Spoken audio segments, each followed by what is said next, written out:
laisser calculer les vibrations d'une structure. Comment on peut calculer, analyser qu'on trouve la fréquence propre et la fréquence ou la forme propre sous vibration. Je fais une pièce ici, un ensemble, je veux fixer ça ici et je regarde comme les vibrations sont faites. Alors je change dans le module pre-post. Dans les premières étapes, je fais le fichier FM et SIM. Dans le premier menu, je ne change rien. Par contre, dans la deuxième étape, je change ici le solder 7 solder 103 valeurs propres et réelles. Rien de plus, je le laisse. OK. J'introduis un maillage sur toute la structure avec l'archeur automatique. Pour un premier calcul, ça suffit toujours. J'introduis le matériau.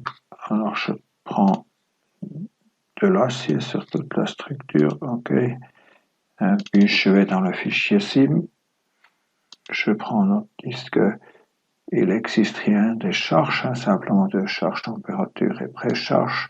Par contre, les contraintes sont encore là. Alors, je fixe ça en sens encastrement sur cette côté. Avec ça, tout est fait.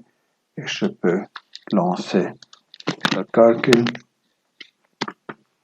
Les calculs tournent un peu plus lent que les calculs statiques, mais avec ces nombres des éléments, aucun problème. Je cherche si c'est vraiment pas d'erreur.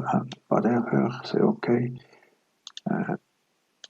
Je vais dans les résultats et je trouve dans les résultats les modes. Je regarde une fois les trois premiers modes. Le déplacement du premier mode. Je fais animation, cycle complète avec style modal, mais un peu plus vite l'animation. Et je laisse tourner. Vous voyez, ça bouge.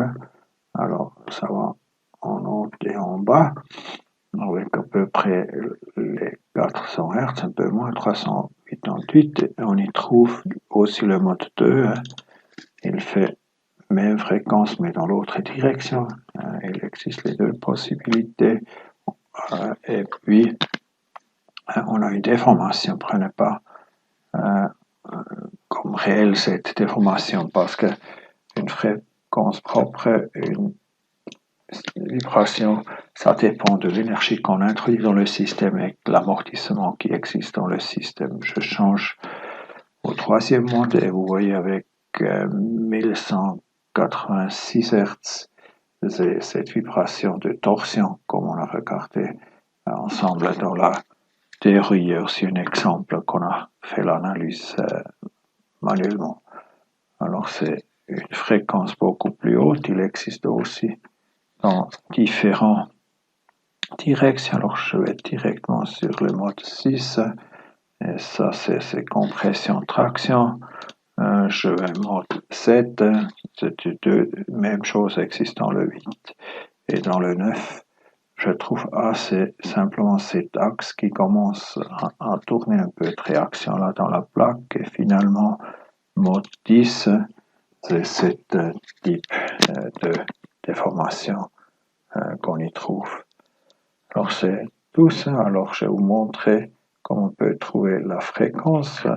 Les plus intéressants sont ceux qui sont en bas. Les modes 1, 2, 3, peut-être un peu plus. Tout est possible, ça dépend de l'accélération qu'on a. Et puis, je dis, la déformation, c'est pas à prendre en considération. C'est déjà tout ce que j'ai changé, c'est dans la solution.